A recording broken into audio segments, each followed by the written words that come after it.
Assalamualaikum warahmatullahi wabarakatuh. Saya Aswarini, calon guru penggerak angkatan ke-7 Kabupaten Tulungagung Barat. Pada kesempatan ini saya akan melaksanakan tugas demonstrasi kontekstual modul 3.1, yaitu mengenai pengambilan keputusan berbasis nilai-nilai kebajikan pemimpin sekolah. Pada kesempatan ini saya akan ditemani oleh Kepala SMA Negeri 1 Tumi Jajar, Bapak Muhammad Najamuddin, ya, akan membersamai saya pada kesempatan ini. Untuk memanfaatkan waktu, saya langsung saja berbincang kepada Bapak Najamuddin sebagai Kepala SMA Negeri 1 Tumi Jajar. Assalamualaikum, Pak. Waalaikumsalam warahmatullahi wabarakatuh. Bagaimana kabarnya, Pak? Alhamdulillah sehat. Alhamdulillah. Pak, pada kesempatan ini saya ingin berbincang sama Bapak agar menambah pengalaman dan menambah wawasan saya sebagai calon guru penggerak di SMA 1 Tumi Jajar, ya, Pak, ya. Iya. Dalam kesempatan ini mengenai pengambilan keputusan gitu, Iya. yang berbasis nilai-nilai kebajikan sebagai pemimpin yang berada di sekolah. Iya. Yang pertama, selama Bapak menjadi kepala SMA 1 Tumi Iya. Jajar ini, kasus-kasus apa yang muncul yang Bapak hadapi yang merupakan kasus mungkin dilema etika gitu, Pak? Kira-kira apa itu kasusnya atau masalah-masalahnya, Pak? Maksudnya terkait siswa atau terkait dengan tenaga pendidik? Ya, Bapak tidak apa-apa jadi tenaga pendidik, tidak apa-apa, Pak. Iya. Baik, Bu.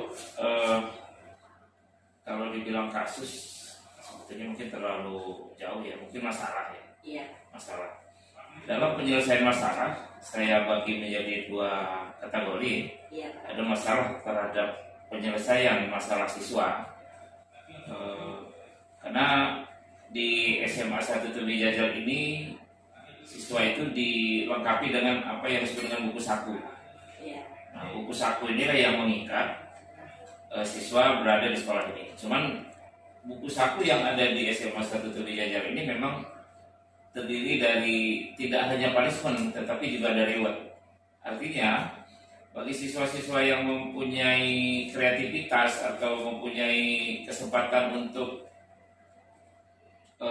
menjadi peserta atau menjadi hal yang positif yang bisa membuat nama baik sekolah ini terus meningkat, maka itu ada reward bagi siswa tersebut, sehingga reward itu mengurangi nilai-nilai atau poin-poin negatif yang dimiliki siswa. Nah, dalam menyelesaikan permasalahan siswa ini tentu tidak serta-merta langsung kepala sekolah yang menyelesaikan, tetapi ada alur yang harus dilewati. Yang pertama, permasalahan ini akan ditangani dulu oleh wali kelas dan guru BK. Nah, setelah masalah ini diselesaikan, dicarikan jalan keluar, baru diberikan surat perjanjian awal. Nah, selanjutnya apabila itu terulang, ada permasalahan yang lain yang juga terkait dengan pelanggaran siswa, maka itu akan naik permasalahan ini melalui tim kesiswaan. Dalam hal ini adalah wakil kesiswaan dan timnya. Karena tim kesiswaan ini terdiri dari tiga ya. Ada 3 tim yang masing-masing membidangi bidang masing-masing. Dan dalam hal ini mengenai ketertiban dan keamanan siswa di sekolah juga bekerjasama dengan kesiswaan dan guru BK serta wali kelas juga menangani permasalahan ini. Namun jika permasalahan ini terus berkembang dan artinya tidak ada nilai positif yang didapatkan setelah ditangani ya permasalahan ini dan permasalahannya terus berlanjut, maka dari tim BK, tim kesiswaan itu akan berkoordinasi dengan saya selaku kepala sekolah, dan itu kami selesaikan bersama. Kami undang pihak orang tua, pihak-pihak terkait dengan permasalahan siswa tersebut. Nah, dengan telah dirembukkan permasalahan ini dengan pihak orang tua dan tim dari sekolah, di situ kita bisa mengambil kesimpulan. Dalam arti saya tidak serta-merta dalam hal ini mengeluarkan anak karena satu permasalahan, tetapi berdasarkan hasil analisa, berdasarkan tingkat kenakalan oleh siswa itu sendiri, sehingga apa yang kita putuskan bersama itu adalah sesuatu yang sudah terakomodir dari awal hingga akhir, dan itu semua ada bukti-bukti fisik, bukti tertulis yang menyatakan bahwa anak ini sudah dilakukan pembinaan dari awal. Begitu. Jadi kalau di siswa. Namun kalau untuk tenaga pendidik, saya selalu rutin mengawasi dan mendampingi Bapak Ibu guru ketika akan masuk ke kelas. Ya, ada saja guru yang mungkin sering datang terlambat atau tidak masuk tanpa keterangan.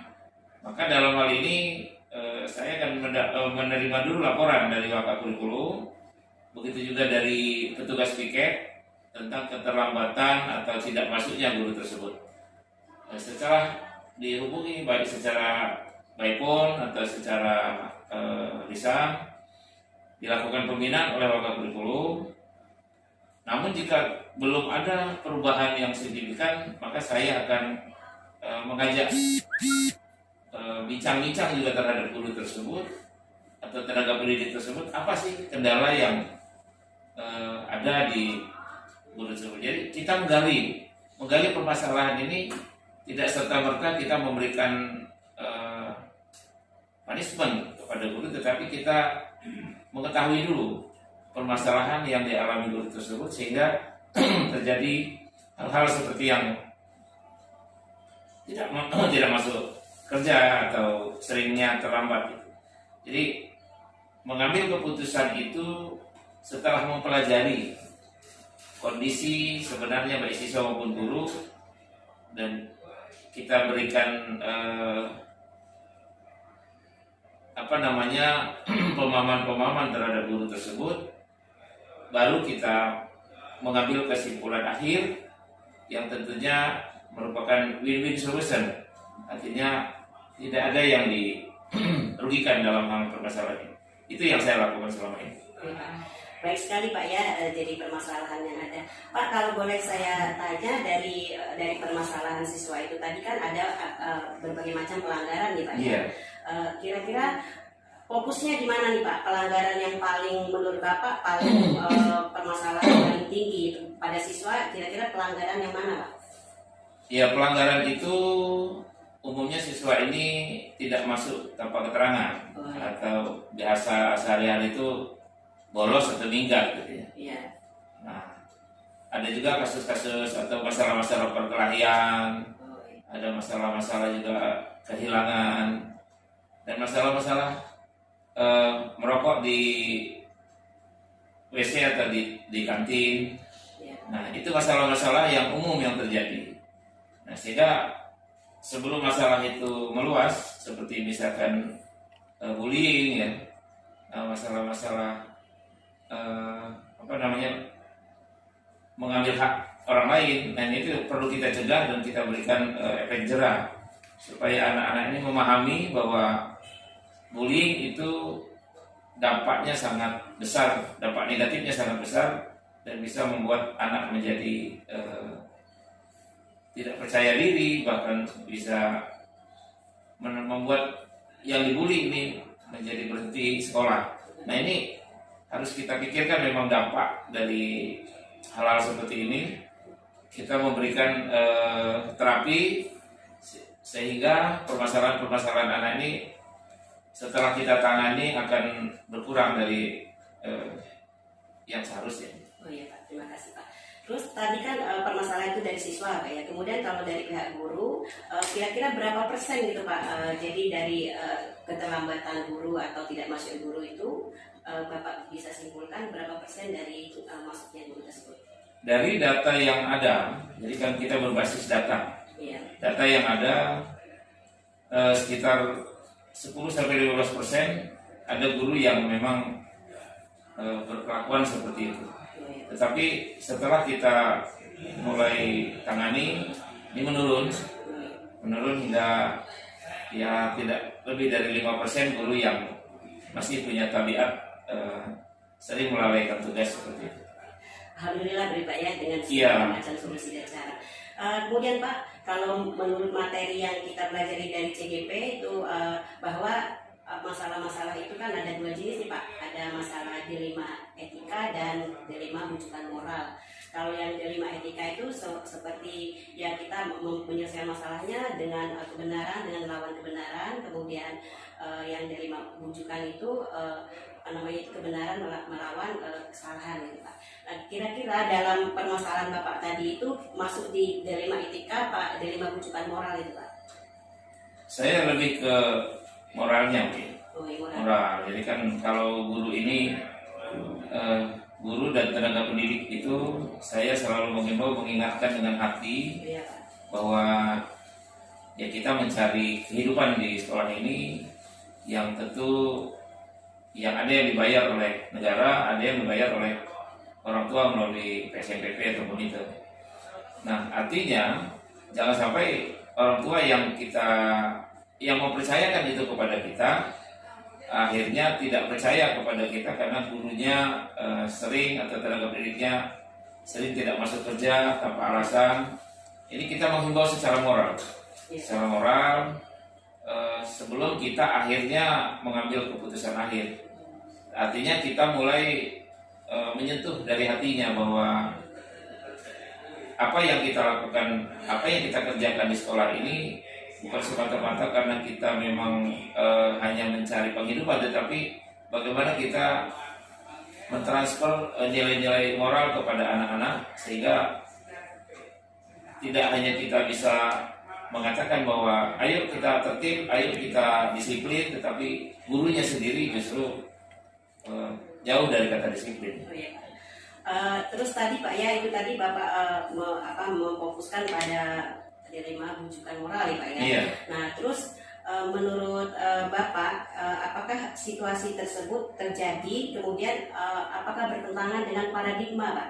Kalau paradigma menurut materi yang sudah kami dapat itu kan ada 4 nih Pak ya. Iya. Nah ini ada pertama individu lawan kelompok. Nah nanti Bapak pilih yang mana di antara kasus itu tadi. Kemudian yang kedua rasa keadilan melawan rasa kasihan. Kemudian kebenaran melawan kesetiaan dan jangka pendek lawan jangka panjang. Dari permasalahan tadi menurut paradigma yang mana itu Pak? Saya akan lebih ke jangka panjang. Jangka panjang. Jangka panjang karena kalau kita langsung membenturkan kebenaran dengan kebenaran, artinya kita tanpa mau tahu apa permasalahan yang timbul. Ya. Nah ini akan menjadi dilema sebetulnya bagi tenaga pendidik di sekolah kita. Artinya kita tidak pernah memberikan kesempatan bahwa tidak ada orang yang tidak pernah melakukan kesalahan. Ya, Tapi saya lebih ke jangka panjang, bagaimana ini permasalahan ini bisa kita urai sehingga situasi kerja itu menjadi sesuatu yang dinamis dan tidak langsung kita memvonis atau membuka aib teman-teman guru ini atau tenaga pendidik ini sehingga menjadi sesuatu yang menjadi momok bagi guru-guru. Namun jika ada hal-hal terkait dengan hal-hal tertentu yang sifatnya sangat riskan, mendesak dan itu terkait dengan degradasi moral, maka saya juga harus bertindak sesuai dengan aturan bahwa kebenaran juga harus kita tegakkan secara kebenaran. Nah, jadi intinya bahwa yang diambil jangka panjang Mbak ya, karena maksudnya disiplin itu harus tetap ditegakkan sampai nanti. Iya, artinya tidak ini Bu, tidak bisa juga mendadak melakukan itu, tetapi itu melalui proses. Oh, iya. Sampai ke situ tuh melalui proses. Prosesnya cukup panjang Oh, iya. dan ini demi untuk kebaikan dari sekolah ini. Terus lanjut ya Pak ya, apakah ada unsur pelanggaran hukum dari kasus tersebut Pak? Ini termasuk uji legal gitu Pak? Terkait dengan pelanggaran hukum secara verbal, kalau memang itu ada, karena kita bukan tenaga hukum, Ya. maka kita konsultasikan dulu dengan yang memang ahli hukum. Lalu kalau memang itu terkait dengan tindak kriminal dan segala macam, selama memang masih bisa kita damaikan atau kita pertemukan di sekolah, kita pertemukan dan kita damaikan. Tapi kalau memang itu sudah menyangkut banyak hal terkait dengan masyarakat luas, maka itu kami serahkan sepenuhnya kepada pihak penegak hukum. Oh ya, berarti ada kolaborasi dengan pihak hukum ya Pak? Betul, betul. Pak, lanjut ya Pak, kalau tadi kan itu pelanggaran hukum, kemudian sekarang adakah dari permasalahan baik siswa maupun guru tadi, adakah pelanggaran etika di situ Pak, kode etik di dalam sekolah tersebut?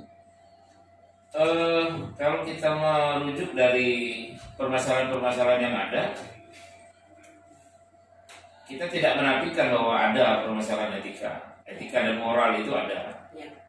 Namun ya sebagai tenaga pendidik tentu sekolah terus mendorong bagaimana anak-anak ini memahami tentang bagaimana etika itu seharusnya. Guru kepada siswa, siswa kepada guru, itu kan ada etikanya.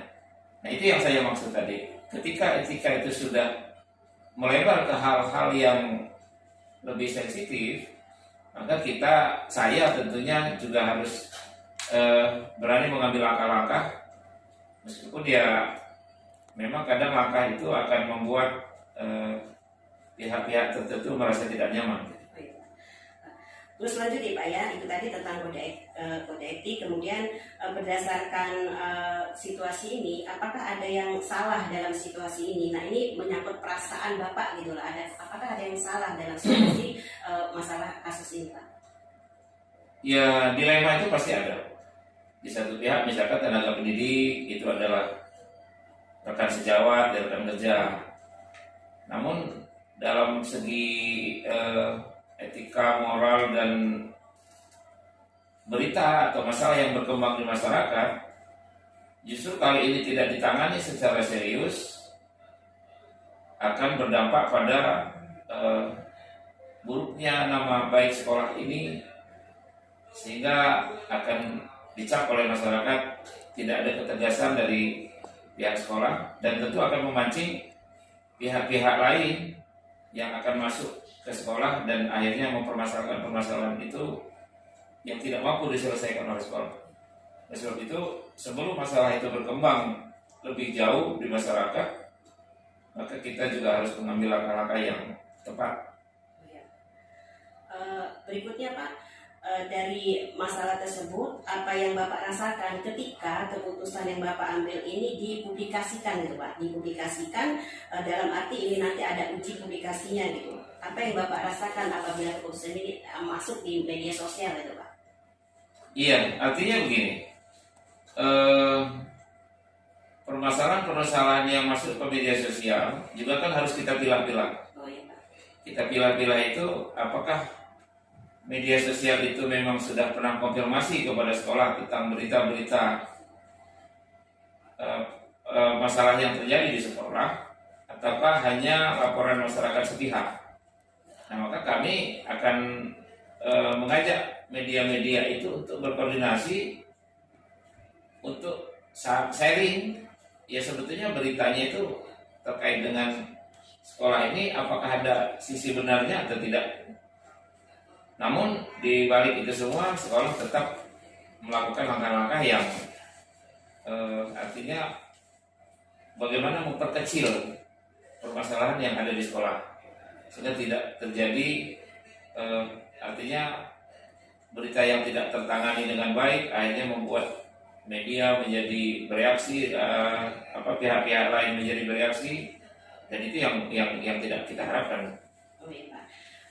Selanjutnya masih dari kasus tersebut Pak ya, apakah keputusan yang akan Bapak ambil itu sebagai panutan atau idola gitu Pak? Idola maksudnya di sini akan uji panutan atau idola. Bapak mengambil tindakan itu dijadikan panutan siapa dan bagaimana gitu Pak? Ya, jadi begini, sebetulnya dalam mengambil keputusan itu saya tidak otoriter gitu ya, artinya saya akan mengundang berbagai pihak stakeholder, dalam hal ini melibatkan juga komite sekolah. Kalau memang ini sudah sangat rawan, saya juga melibatkan seluruh tim yang ada di sekolah. Nah, termasuk kami berkonsultasi juga kepada penegak hukum, bagaimana dampak yang akan lebih luas apabila ini salah penanganan. Ya, artinya intinya adalah bagaimana membuat situasi sekolah itu betul-betul kondusif dengan kita menjalankan hal-hal kebenaran ya. Kalau dikatakan itu merupakan idola, ya tidak juga, tapi kebenaran yang akan kita tegakkan di sini adalah bagaimana suasana sekolah tidak rusak hanya gara-gara satu atau dua oknum. Oh, ya, Pak. Jadi intinya yang menjadi idola itu tetap memunculkan kebenaran gitu. Iya, kebenarannya. Ya, Pak. Kemudian Pak, dalam menghadapi masalah atau kasus-kasus tersebut, kemungkinan ada tantangan-tantangan apa yang bakal Bapak hadapi dalam situasi ini? Ya pasti tantangan itu pasti ada. Ya. Degradasi moral itu tentu banyak tantangannya dari pihak masyarakat, orang tua, kalau siswa itu orang tua, atau dari oknum-oknum tenaga pendidik itu sendiri. Nah, itu tantangan sebetulnya. Nah, masalahnya sekarang membuka suatu permasalahan itu secara forum ini juga bukan pekerjaan yang mudah. Ya. Karena memang harus menghadirkan berbagai pihak dan membutuhkan kecermatan untuk menangani permasalahan. Banyak sebetulnya ya permasalahan-permasalahan yang tadinya cukup pelik dan menimbulkan kisruh, tetapi setelah kita musyawarahkan bersama dengan kepala dingin, diberikan semua pihak untuk berkesempatan menyampaikan permasalahannya, maka permasalahan itu bisa kita minimalisir. Oh ya Pak, masih selanjutnya nih Pak ya. Ya. Dari permasalahan yang sudah Bapak ungkapkan panjang lebar, kemudian dengan analisis kasusnya tadi itu, apakah kesimpulan keputusan Pak, keputusan yang akan Bapak ambil untuk menyelesaikan masalah ini, jadi inti akhir dari keputusan itu Pak? Ya, setelah dipelajari tentu kita akan menghitung sisi baik dengan sisi buruk, artinya mudarat dengan manfaatnya lebih banyak mana antara mudarat dengan manfaatnya, lebih banyak mana dukungan terhadap sisi baiknya. Jika memang sisi baiknya lebih banyak dengan misalkan saya mengambil keputusan itu, maka saya akan melakukan tindakan ya sesuai dengan prosedur. Dalam hal ini banyak juga siswa yang kita minta untuk saling mengalah, untuk berdamai, begitu juga tenaga pendidik untuk segera menyadarkan diri untuk hal-hal tersebut. Sehingga keputusan yang saya ambil merupakan win-win solution. Yang meskipun ada satu pihak yang merasa kurang nyaman dengan keputusan itu, tapi melihat kalau ini tidak diambil keputusan akan membuat dampak yang lebih besar, maka itu harus kami ambil. Iya Pak, jadi keputusan yang Bapak ambil itu memang benar-benar itu berdasarkan analisis, kemudian walaupun nanti dari keputusan itu ada risiko, itu mungkin itulah risikonya Pak ya. Iya, risiko seorang pemimpin itu harus berani mengambil kesimpulan. Jadi dari keputusan itu mungkin tidak semua orang akan menyetujui ya Pak. Betul. Ya, jadi bagaimana tindakan kita mengambil langkah yang menurutnya kepentingan orang banyak. Betul. Ya, kita mengutamakan lebih banyak untuk masyarakat lebih luas. Oke, Pak. Lanjut ya Pak ya. Kemudian dari apa yang sudah Bapak sampaikan, prinsip mana yang akan Bapak gunakan? Ya, prinsip itu kalau dalam materi kita gitu Pak ya, ada 3 prinsip nih Pak. Yang pertama prinsip berpikir berbasis hasil akhir, kemudian prinsip yang kedua berpikir berbasis peraturan, yang ketiga berpikir berbasis rasa peduli. Kira-kira dari ketiga itu prinsip mana yang akan Bapak ambil? Iya, kepeduliannya Bu, yang saya akan lebih ke kepeduliannya. Ya, karena kalau memang aturan itu betul-betul ditegakkan, ya kita tidak menutup mata bahwa banyak berarti siswa yang harus dikembalikan kepada orang tua, begitu juga tenaga pendidik yang juga harus dirumahkan gitu. Namun karena kepedulian yang ada, maka itu tidak kita lakukan langsung dengan berbasis peraturan gitu. Namun kita menyentuh dulu dengan berbagai cara supaya jika permasalahan itu kembali terjadi, ini berarti kan apa yang sudah kita lakukan di awal kurang berhasil. Tetapi kita berikan kesempatan untuk oknum-oknum atau kepada siswa-siswa tersebut untuk memperbaiki diri. Jadi kita peduli dulu dengan mereka. Saya lebih cenderung sih. Lebih cenderung ke pedulinya untuk Iya. menyelesaikan masalah ya Pak Iya. ya. Oh ya Pak, sudah banyak dan panjang lebar ini Pak apa yang saya dapatkan. Terakhir nih Pak ya, Iya. dari semua hal yang Bapak sampaikan tadi, jadi apakah pelajaran yang dapat Bapak petik dari permasalahan itu, dari pengalaman Bapak yang sudah Bapak putuskan, akan menambah wawasan bagi saya itu Pak? Iya. Yang pertama, jika Ibu nanti diberikan kesempatan menjadi pemimpin kepala sekolah misalnya, artinya dalam mengambil keputusan itu tidak menggunakan emosi, tetapi keputusan itu betul-betul merupakan hasil kajian analisis dan sudah merupakan hasil kajian bersama dengan tim. Artinya permasalahan itu tidak ditangani sendiri, tetapi oleh tim, dan insya Allah keputusan itu akan memperoleh hasil yang maksimal. Oh ya Pak, terima kasih Pak Ya, atas sama-sama. pertanyaan dan jawabannya yang sangat yang sangat mendetail sekali ya Pak. Mudah-mudahan apa yang Bapak sampaikan ini bermanfaat bagi saya pribadi, kemudian bermanfaat juga bagi sekolah kita dan semua kita rekan-rekan siswa kita ada di sini. Terima kasih Pak Ya, atas waktunya. sama-sama. Kami juga, saya juga mohon maaf apabila Ya, mungkin penjelasan saya kurang pas Iya Pak. atau tidak sesuai dengan harapan, tetapi itulah yang saya lakukan di sekolah ini. Bagaimana saya ingin sekali membuat suasana kondusif di sekolah ini sehingga warga sekolah merasa nyaman di sekolah. Oh ya, terima kasih Pak. Saya Sama-sama. akhiri. Wassalamualaikum warahmatullahi wabarakatuh. Waalaikumsalam warahmatullahi wabarakatuh. Demikian tugas dari modul 3.1 tentang demonstrasi kontekstual mewawancari Kepala SMA Negeri 1 Bukit Jajar, Bapak Muhammad Najamuddin. Saya sebagai guru penggerak mengucapkan terima kasih. Akhir kalam saya akhiri. Wassalamualaikum warahmatullahi wabarakatuh. Waalaikumsalam. Assalamualaikum warahmatullahi wabarakatuh. Saya Aswarini, calon guru penggerak Angkatan 7 Kabupaten Tulang Bawang Barat.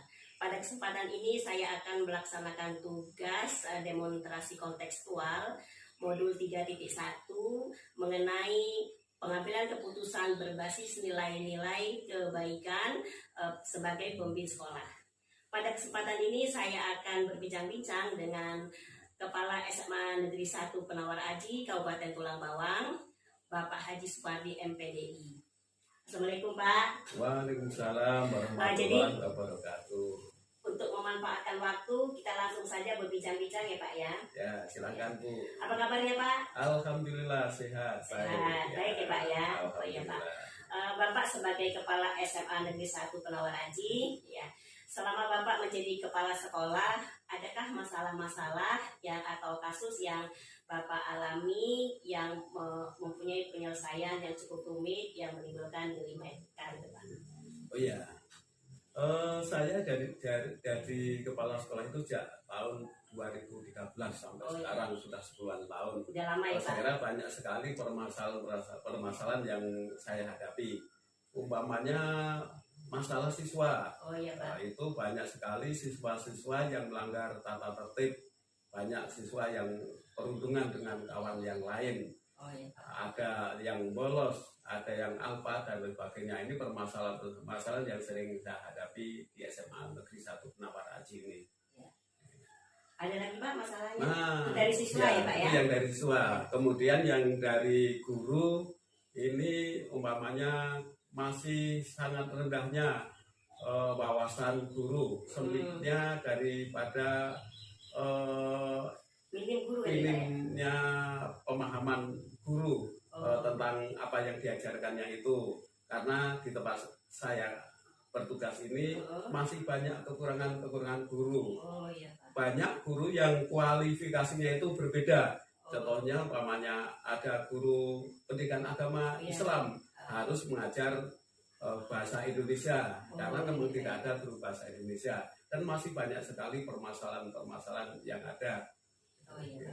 Jadi itu permasalahannya cukup Iya. rumit ya Pak ya. Dan masih ada lagi tuh, Oh iya, apa, Pak? umpamanya masalah masalah sekolah, sarana prasarananya masih kurang, Oh iya. umpamanya perpustakaan itu buku-bukunya masih minim sekali untuk bahan bacaan daripada siswa kami. Kemudian dari faktor masyarakat, masih banyak juga masyarakat yang belum mendukung dengan adanya SMA ini. Umpamanya banyak anak-anak yang datang terlambat. Oh, iya. Orang tuanya itu nggak mau tahu, umpamanya dia mau sekolah atau tidak, itu terlambat tidak, itu sering tidak dipermasalahkan oleh orang tuanya. Nah itu. Jadi permasalahan Bapak cukup banyak nih dan rumit ya Pak ya. Banyak sekali. Termasuk permasalahan dilema etika atau bujukan moral ini Pak. Dilema Ini termasuk dilema etika ya, dilema iya. etika, baik itu dari siswa, permasalahan guru, karena sempitnya masih rendahnya pemahaman, karena memang maklum, karena kualifikasi mereka memang nggak sesuai dengan yang diajarkan itu. Ya, jadi dari sekian banyak permasalahan tadi Pak ya, dari permasalahan siswa, guru, sarana, juga masyarakat dan sebagainya, langkah-langkah apa yang Bapak ambil untuk mengatasi masalah tersebut Pak? Dari sekian banyak masalah itu. Langkah-langkah yang saya ambil khususnya umpamanya masalah guru. Oh iya Pak. Karena guru ini kualifikasinya memang masih rendah, mengajarkan sesuai dengan bidang studinya, kemudian masih kekurangan guru. Yang jelas biar mereka itu bisa meningkatkan kualitas mengajarnya, maka kita adakan yaitu sejenis pendisiplinan kepada guru-guru itu. Kemudian kita adakan IHT, kita adakan seminar, kita manggil ahli mungkin dari luar untuk memberikan wawasan kepada mereka, biar wawasan untuk mengajar di bidang studi itu bisa lebih baik. Selain itu mereka memang harus aktif di kegiatan MPMP pada bidang studi masing-masing yang mereka ampu. Kalau dari permasalahan siswa Pak, langkah mengatasinya? Permasalahan siswa yang jelas kita mengikuti aturan-aturan dahulu ini Bu. Kalau ada siswa yang bolos umpamanya atau siswa yang terlambat, nah itu sudah kita data dulu, itu kita suruh menyelesaikan dulu melalui wali kelas, karena wali kelas itu merupakan orang tua mereka di kelas kan. Nah itu harus diselesaikan dulu. Andai kan tidak, ya kita lanjutkan ke BP. Andai kan BP sudah tidak mampu lagi, ke kesiswaan. Nah nanti kesiswaan kalau memang permasalahan itu sudah selesai ya syukur alhamdulillah. Tapi seandainya belum, nah itu nanti ke kepala sekolah, nanti kita panggil orang tuanya bagaimana caranya untuk mengurusi mempermasalahan siswa dari anak itu, karena ini adalah merupakan generasi penerus dari masa depan bangsa ini. Kita beban pada mereka memang sejak awal harus kita didik mematuhi peraturan-peraturan yang ada di sekolah kita ini. Baik sekali Pak, langkah-langkah yang Bapak akan lakukan ya agar siswa bisa disiplin, guru juga bisa menambah wawasan itu tadi dengan cara IHT, dengan cara berbagai macam ya Pak ya, agar sekolah Bapak bisa menjadi lebih baik tentunya ya Pak ya. Lanjut nih Pak pertanyaannya. Silakan Bu ya. Jika kalau dilihat dari materi kita Pak ya, dan di situ kan ada paradigma untuk pengambilan keputusan gitu Pak. Ini ada beberapa paradigma, diantaranya itu Pak ya, ada paradigma individu melawan kelompok, kemudian ada rasa keadilan melawan rasa kasihan, kemudian rasa kebenaran lawan rasa kesetiaan, jangka pendek maupun jangka panjang. Jadi jika situasi dilema etika yang Bapak hadapi, paradigma mana yang akan Bapak ambil dari yang terjadi dari permasalahan Bapak tersebut? Waduh, ini terlalu agak berat ini Ibu ya. yang kami hadapi kayaknya ini yaitu apa Bu? Rasa kasihan itu tadi. Kasihan, Rasa kasihan. Rasa keadilan keadilan melawan kasihan. Ya. Karena suatu contoh pamannya guru itu kurang disiplin, terlambat masuk sekolah, masuk mengajar. Seharusnya pukul 7.30 sudah mulai ngajar, itu 7.30 barusan masuk gerbang. Nah, ternyata setelah kita tanya-tanya, setelah kita ini adakan pendekatan kepada mereka yang sering terlambat itu, nah ternyata memang tugas mereka itu sangat berat. Punya anak kecil di rumah, sementara suaminya sudah bekerja ke ladang, dia harus mengurus anaknya dulu, sehingga terlambat itu. Memang kasihannya seperti itu. Melanggar, terjadi pelanggaran itu memang kondisinya memang seperti itu. Mungkin siswa juga seperti itu. Pernah kita selidikin, ada anak yang sering terlambat, ternyata dia hidup dengan neneknya. Nah, neneknya sudah tua sekali, sehingga harus mengurusi dulu anak orang tua neneknya yang sudah tidak bisa apa-apa itu barusan dia ke sekolah. Ya, mau tidak mau kita memang ada rasa kasihan kepada mereka. Intinya kebijakan-kebijakan itu melihat karena situasi ya Pak ya, situasi yang terjadi baik dari siswa maupun dari guru ya Pak. Betul, Bu. Selanjutnya ya Pak ya, adakah unsur pelanggaran hukum pada situasi permasalahan itu Pak? Dilihat dari uji legalnya Pak. Pelanggaran hukum secara ini saya lihat memang ada ini Bu. Umpamanya guru memang sudah di situ ada tata tertib kan, ada tertib untuk mengajar, itu ada aturan-aturan yang sudah diatur oleh pemerintah. Kalau dia dia melanggar itu jelas dia terlambat itu jelas melanggar aturan. Nah itu jelas ada pelanggarannya. Nah ini yang perlu kita disiplinkan, perlu kita beri penyadaran pada mereka. Siswa juga seperti itu. Kita sudah buat tata tertib di sekolah yang sudah dibuat sejak awal. Kita sepakati bersama, kita buat dengan orang tua, dengan wali orang tua, dengan komite, dengan guru, semua stakeholder yang ada di situ kita buat kok dilanggar. Ini berarti ada pelanggaran yang ada di dalamnya. Nah ini pun walaupun tidak kriminal karena tidak ada yang dirugikan. Kecuali kalau memang siswa itu mungkin mencuri buku, itu udah kriminal, merusak sarana sekolah itu berarti sudah masuk kriminal. Tapi itu hanya melanggar dari terlambat saja aturan tata tertib yang ada di sekolah. Nah ini perlu memang harus kita disiplinkan. Jadi ada Pak ya pelanggaran hukumnya karena melihat di sekolah ada aturan, ada tata tertib dan sebagainya Pak ya, walaupun bukan tindak kriminal. Selanjutnya ya Pak ya. Kalau tadi kan pelanggaran hukum nih, adakah pelanggaran peraturan atau kode etik yang di dalam kasus di sekolah Bapak tersebut ini termasuk uji regulasi Pak? Kode etik, melanggar kode etik tidakkah gitu? Dalam kode etik tentu saja juga melanggar itu. Ada. Karena pamannya di guru itu kan ada istilah budaya malu ya. Nah, budaya malu terlambat, malu pulang duluan dan mana. Berarti yang jelas itu ada pelanggaran di situ.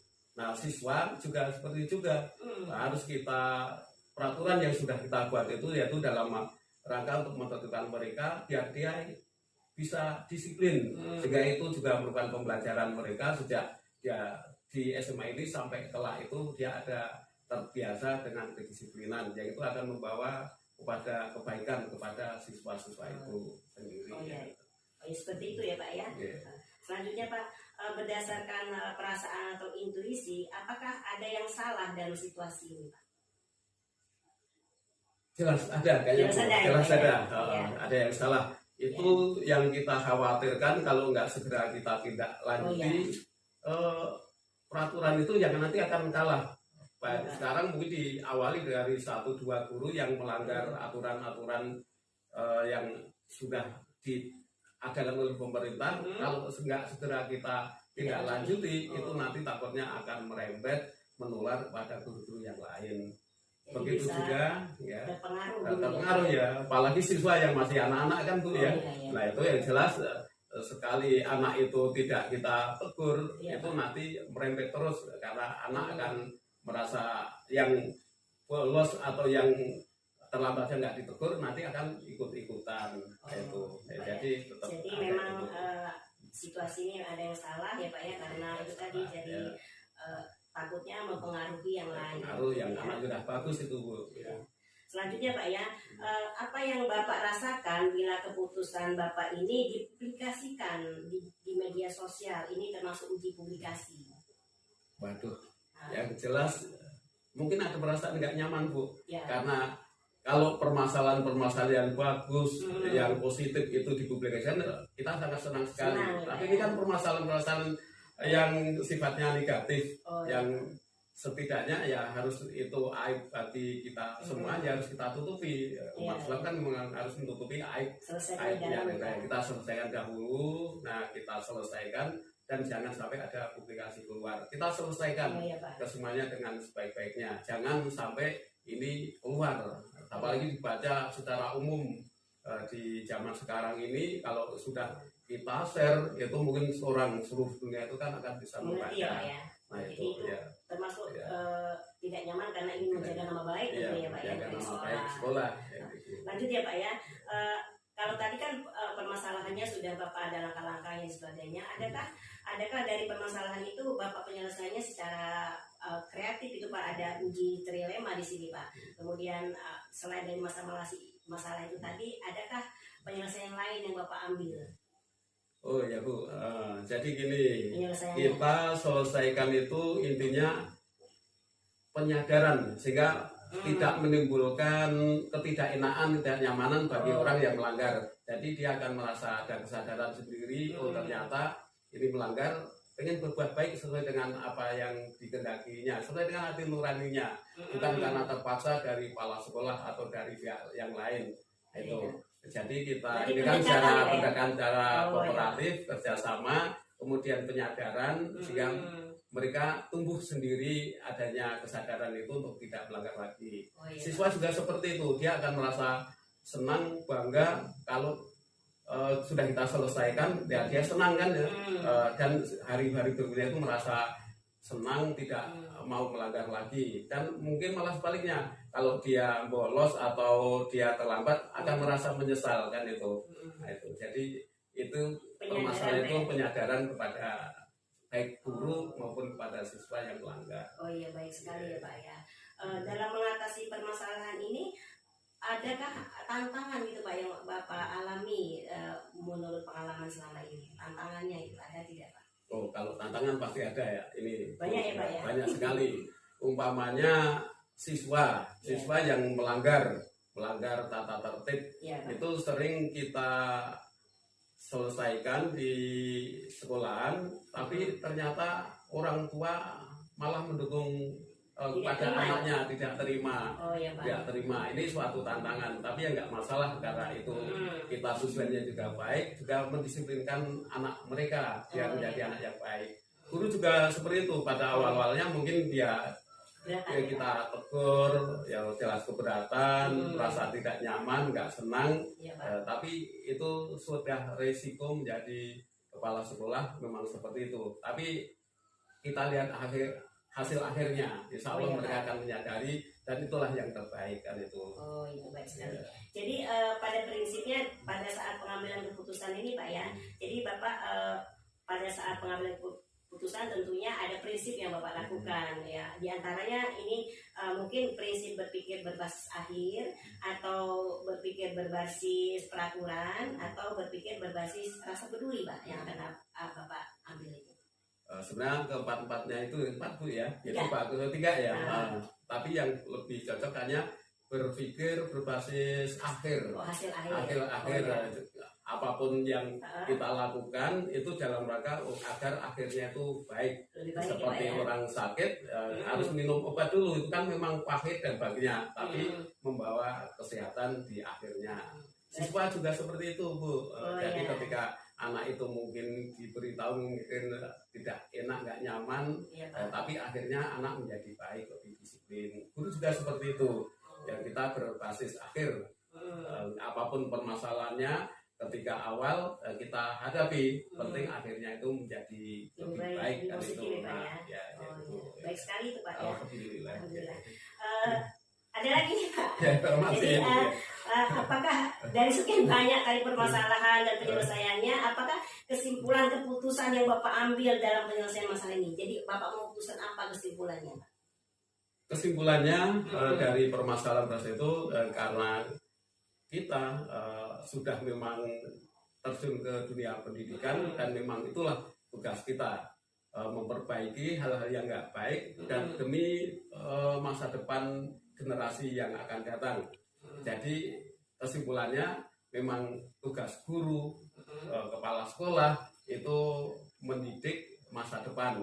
Ya memang tujuan kita apapun permasalahannya yang ini harus kita hadapi dalam rangka kesuksesan yang akan datang. Guru-guru pun seperti itu karena mereka itu merupakan pendidik yang akan mendidik generasi sebelumnya, generasi sekarang untuk masa yang akan datang. Nah, maka harus kita siapkan benar-benar demi keberhasilan mereka untuk masa yang akan datang. Keberhasilan guru untuk mendidik anak didik. Ini sudah banyak sekali nih Pak yang Bapak sampaikan dari permasalahannya. Terakhir nih Pak. Masih ada terakhir. Ya. Dari semua hal yang Bapak sampaikan tadi ya, pelajaran apa yang dapat Bapak petik dari pengalaman Bapak mengambil keputusan itu? Jadi sebuah masalah yang menimbulkan dilema ini, jadi Bapak pelajaran yang Bapak petik dari pengambilan keputusan tersebut.